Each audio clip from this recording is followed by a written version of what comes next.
Hi, everybody, and welcome to our module on obstructive lung disease. In the module on pulmonary function testing, I discussed the differences between obstructive and restrictive disease in terms of lung volumes and PFTs. But let me just highlight a couple of the key points here. In obstructive disease, you have air trapped inside the lungs because it can't get out. You also have slow flow of air going out and therefore less air going out in total.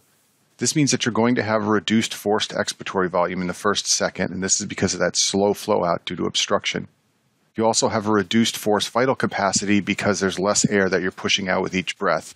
And then the hallmark of obstructive disease is a reduced FEV1 to FVC because the FEV1 falls more than the FVC so that this ratio gets lower. One other point before I go on to discuss specific causes of obstructive lung disease, and that point is on residual volume and total lung volume or total lung capacity. We don't normally measure these because they're very difficult to determine clinically, but if you were to measure them, you'd find that both go up in obstructive disease, and this is from air trapping. You can think of the lungs as a big balloon and the whole bronchial tree as the outlet of that balloon. And if you get an obstruction to outflow, this means that with each exhalation, less air goes out. So slowly over time, volume builds up and that balloon gets bigger and bigger. This means you have a bigger residual volume left in the lung at the end of each breath. It also means you have an increased total lung capacity, and that's sometimes confusing. You think with lung disease you'd have less lung capacity, but you actually have more in obstructive disease, even though less is going out with each breath, and make sure that's clear in your mind. The opposite of this is true in restrictive disease. Both of these numbers fall in restrictive disease, and that's because there's a restriction, so that balloon of the lungs just can't fill as much to bring air in, and therefore, if you were to measure the total capacity, you'd find it smaller than normal, and the residual volume is also smaller than normal. Now we're going to talk about specific causes of obstructive lung diseases, and there are 4 that you need to know, and those 4 are chronic bronchitis, emphysema, asthma, and bronchiectasis.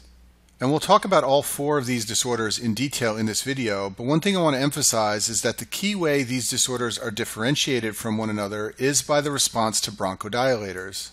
Patients develop obstructive pulmonary function test findings in all 4 of these disorders, and so when a patient has obstructive PFTs, the next thing you want to do is administer a bronchodilator like albuterol. If the pulmonary function testing improves, then the patient has asthma. Because of these disorders, only asthma is reversible. If the patient has no improvement in PFTs after administration of a bronchodilator, then that patient has chronic lung disease, either chronic bronchitis or emphysema, which together are called COPD or bronchiectasis. So first we'll talk about chronic bronchitis, and this condition has a completely clinical definition. It's an arbitrary clinical definition that was decided on years ago, but it's been used in clinical trials and it's always stuck, and we continue to define the disease this way. So to say that someone has chronic bronchitis, they have to have a chronic cough that's productive of sputum for at least 3 months over 2 years with no other cause of cough present. And you should know that chronic bronchitis, like other forms of obstructive lung disease we'll talk about, is strongly associated with smoking. Patients with chronic bronchitis develop hypertrophy of the mucus-secreting glands in the respiratory tree. And this can actually be quantified by something known as the Reed index. This is usually determined in patients who die who have had chronic bronchitis, but post-mortem you can examine the wall of the respiratory tree, and you can determine the ratio of the thickness of the mucus-secreting glands to the thickness of the entire wall. That's called the Reed index. Normally, it's less than 0.4. In patients who have chronic bronchitis, it can be as high as 50% or more. And that's because these glands are hypertrophied and producing more mucus than normal. In addition, because of hypertrophy of mucus glands, the lungs can plug up with mucus. This is called mucus plugging, and this can cut off ventilation to portions of the lung. Also, the excessive amounts of mucus often impair mucociliary clearance in the lungs, and that raises the risk of infection. Infection is a common problem in patients who have chronic bronchitis. So the physiologic consequences of chronic bronchitis are that you have poor ventilation of the lungs. This means the level of carbon dioxide will rise in the blood and the level of oxygen will fall.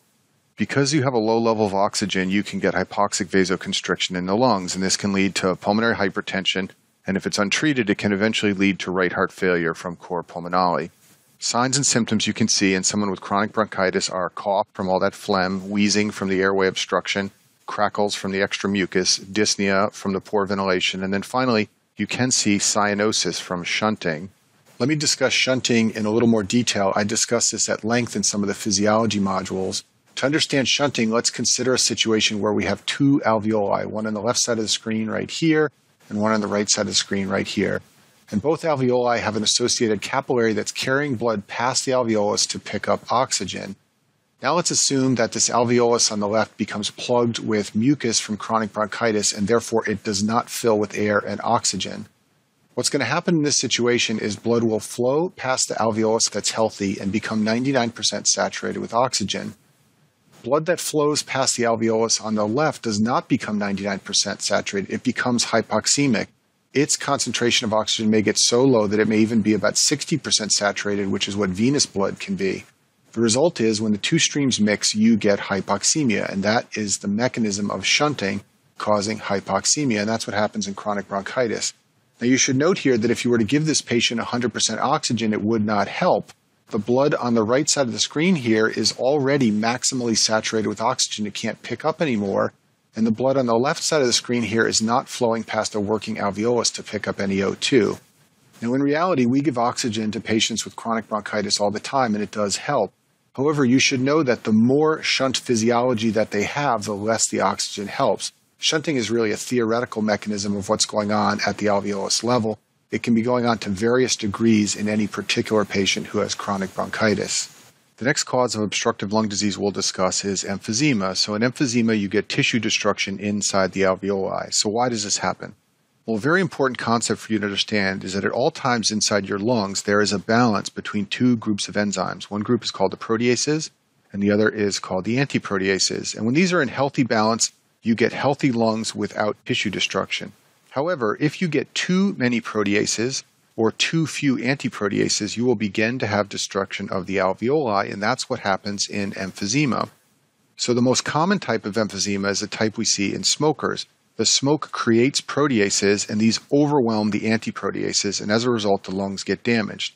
And the damage that occurs in smokers' emphysema is predominantly in the upper lobes. And an easy way to remember this is to just think of smoke rising up to the upper lobes of the lungs. The second type of emphysema is very rare. It's in patients who have a rare condition called antitrypsin deficiency. They have ineffective antiproteases, and as a result, they get emphysema, and their emphysema is predominantly in the lower lobes. We'll talk more about that in a few slides. So as I said, in emphysema, you get destruction of the alveoli. In the more common type, the smoker's type, the smoke activates macrophages. This leads to recruitment of neutrophils, and then you get production and release of proteases, which overwhelm the antiproteases. When you lose alveoli, you lose the elastic recoil of the lungs, and this is what leads to obstruction. This is going to cause the small airways to collapse when you exhale and air to get trapped in the lungs. This is easier to understand with a picture, so let's draw a little bronchus and then an alveoli here. So when you exhale, there are forces pushing down on this bronchus, but it remains open because there is some elastic recoil of the alveoli here.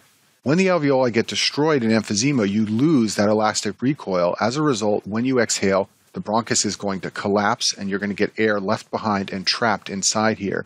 And this leads to the physiology of obstructive lung disease. The clinical findings of emphysema are dyspnea and cough, much like chronic bronchitis, although there tends to be less sputum than chronic bronchitis.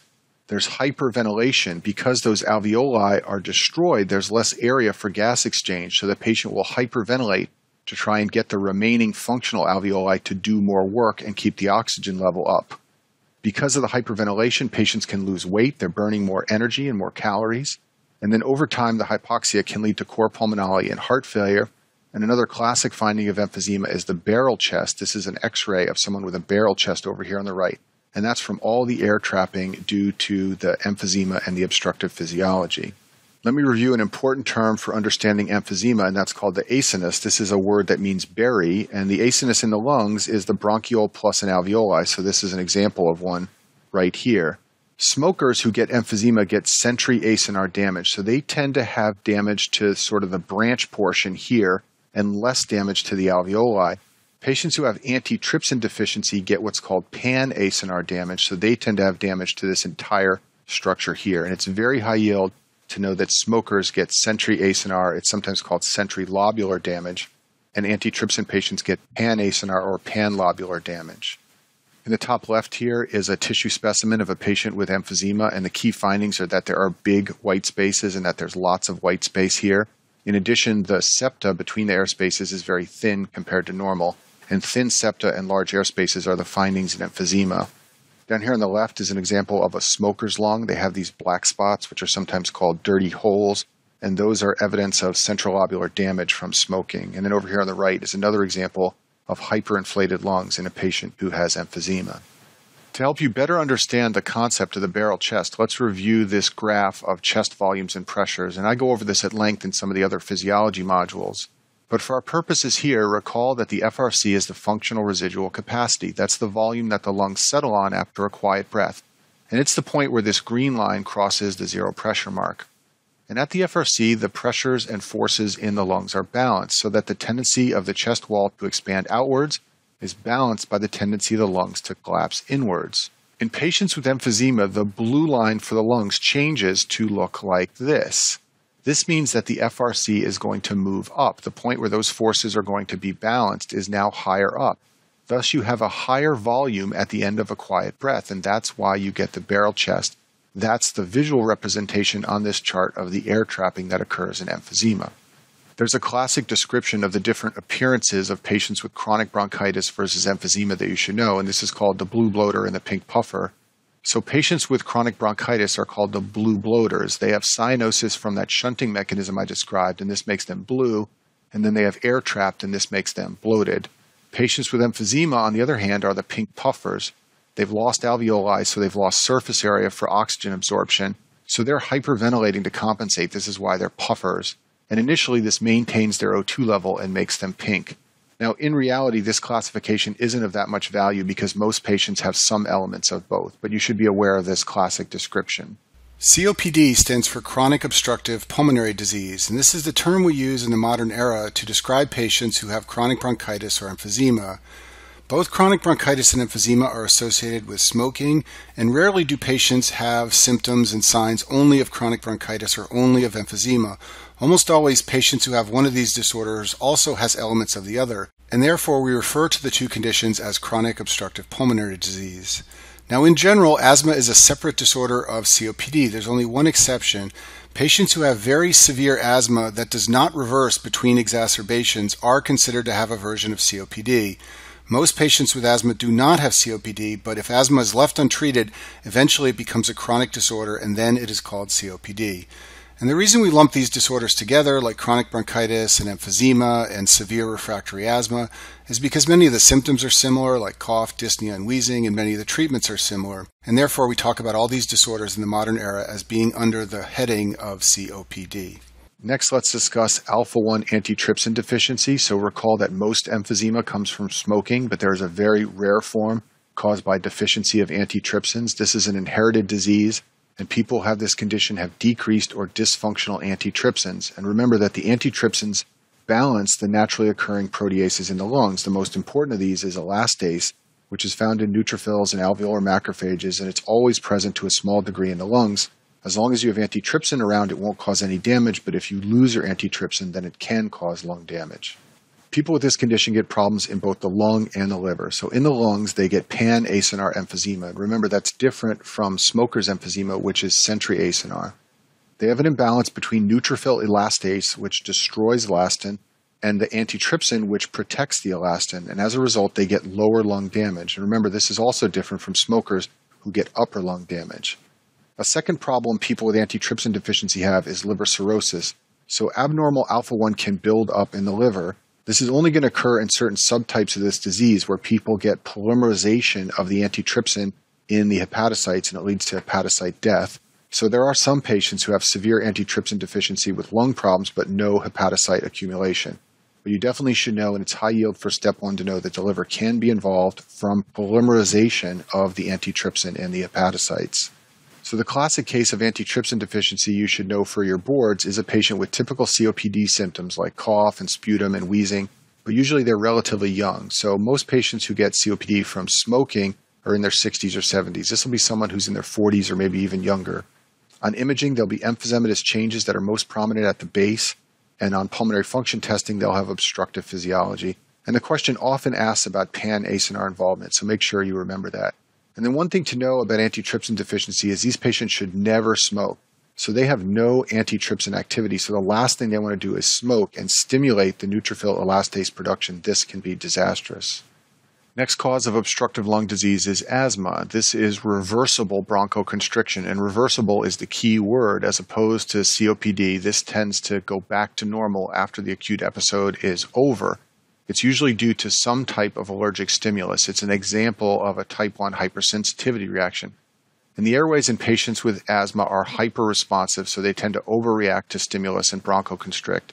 It's common in children. When you do pediatrics rotations, you'll see many kids with asthma. And it's often associated with other allergic or atopic conditions. So the kids who have asthma often also have allergic rhinitis or eczema. They may even have a family history of other allergic reactions. Figuring out the triggers for asthma is an important part of helping patients with the condition. If they can figure out what triggers their bronchoconstriction, then they can just avoid it and they won't get sick. So some common triggers are, first of all, an upper respiratory infection. It's very common for kids with asthma to get a cold and then have an asthma exacerbation. Allergens like animal dander and dust mites and mold and pollen can trigger asthma. So can stress and exercise and cold. And then finally, there's an important but relatively rare subclass of asthma called aspirin-exacerbated disease that we'll talk about now. So there's a rare subtype of asthma called aspirin-exacerbated respiratory disease. And these are patients with asthma who get symptoms triggered by taking aspirin or NSAIDs. They usually have a chronic triad of asthma, chronic sinusitis, and polyps in their nasal passages. So in terms of symptoms, they're going to have recurrent chronic asthma and also runny nose and stuffy head all the time from the rhinosinusitis. And they get exacerbations of their disease when they take aspirin or NSAIDs. The reason this happens is because these patients have a dysregulation of arachidonic acid metabolism. And that's why they love to ask you about this, especially on step 1, because there's a biochem tie-in. These patients overproduce leukotrienes, and that's what leads to the asthma. Because they overproduce leukotrienes, the treatment of choice is a leukotriene receptor antagonist. So drugs like montelukast and zafirkulast work very well for patients who have aspirin-sensitive asthma.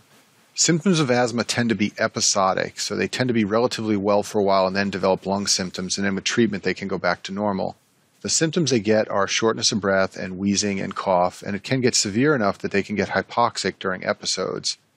One finding in asthma you should know about is called a decreased I to E ratio. So normally the amount of time you spend inspiring to exhaling is about 1 to 2 or maybe 1 to 3.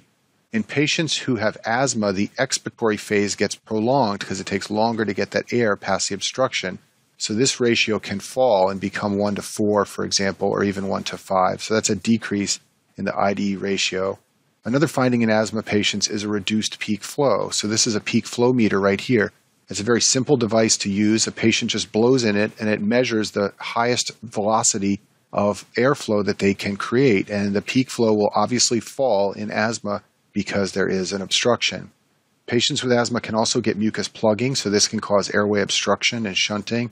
And then if asthma is severe enough, patients get what's called status asthmaticus, where they become hypoxic and they can die. It's very rare, but this has to be severe untreated asthma to cause this. Usually we diagnose asthma based on a classic history and physical exam, but sometimes the diagnosis is not clear, and there is a test you can do called a methacholine challenge. So recall that methacholine is a muscarinic agonist. It's going to activate the parasympathetic system in the lungs and cause bronchoconstriction. So in a methacholine challenge, you administer increasing amounts of the nebulized drug, and you do spirometry after each dose, and you look for the dose at which FEV1 falls significantly. If it doesn't fall, you say the patient is a non-responder and the test is negative. If it falls at a low dose, you call it a positive test and say that that's suggestive of asthma.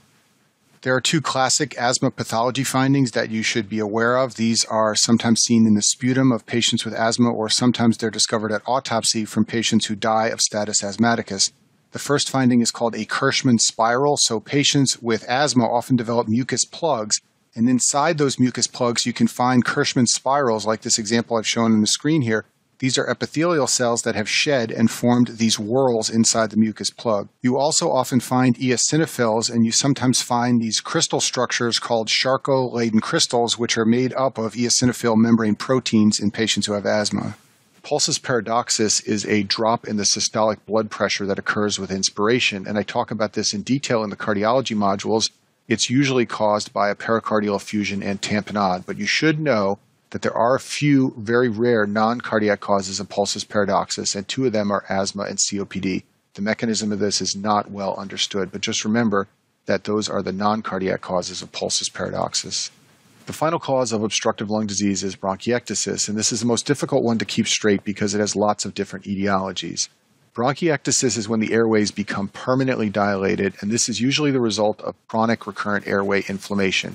If you get lots and lots of bronchial infections, eventually you will get dilated airways and bronchiectasis. That's the consequence of all that disease. Now, it seems counterintuitive that when the airways are stretched and dilated, you should have obstruction to flow. But the reason is that even though the large airways are dilated, the small and medium airways have thickened bronchial walls, and most of the bronchial tree is small and medium airways. So the predominant physiologic effect is obstruction, even though when you look at the lungs, what you see are dilated airways. And these are some pictures of bronchiectasis. So this is a path specimen on the left, and these are big dilated airways that you see in bronchiectasis. Over here on the right is a CAT scan of bronchiectasis. And you can see these big circular dilated airways here. That's what you see in bronchiectasis. Patients with bronchiectasis get recurrent infections. So recurrent pulmonary infections can cause bronchiectasis, but they can also be a consequence of bronchiectasis. These patients have cough and excessive sputum production. It's often foul smelling. They can get hemoptysis, and the hypoxia can lead to cor pulmonale, just like many of the other causes of obstructive lung disease. And then finally, bronchiectasis is a rare cause of amyloidosis. So anything that causes chronic inflammation can lead to secondary amyloidosis. We often think of it secondary to things like rheumatoid arthritis, but bronchiectasis can also be a cause.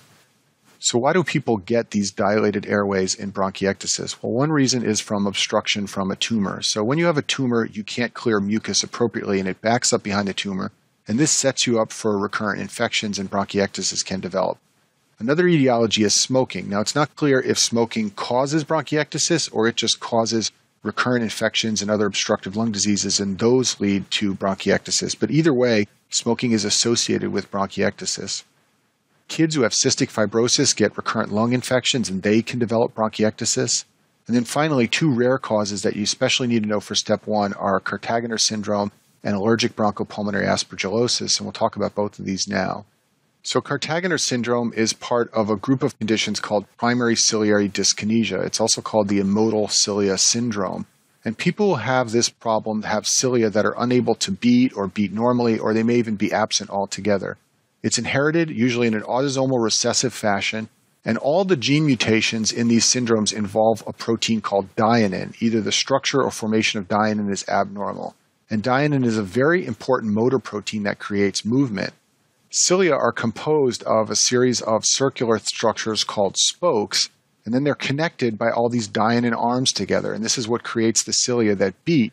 So what happens in people who have primary ciliary dyskinesia is either the dynein is absent or it's abnormal. There's some problem with the dynein that leads to this condition. Cartaginer syndrome is a collection of abnormalities that some patients with ciliary dyskinesia develop. So what are the elements of Cartaginer syndrome? First, it's chronic sinusitis from poor ciliary function in the sinuses, bronchiectasis in the lungs with chronic cough and recurrent infections. Men will be infertile because they don't have normal ciliary function in their sperm. And then finally, patients with Cartaginer syndrome develop situs inversus, where the organs in the thorax and abdomen are backwards.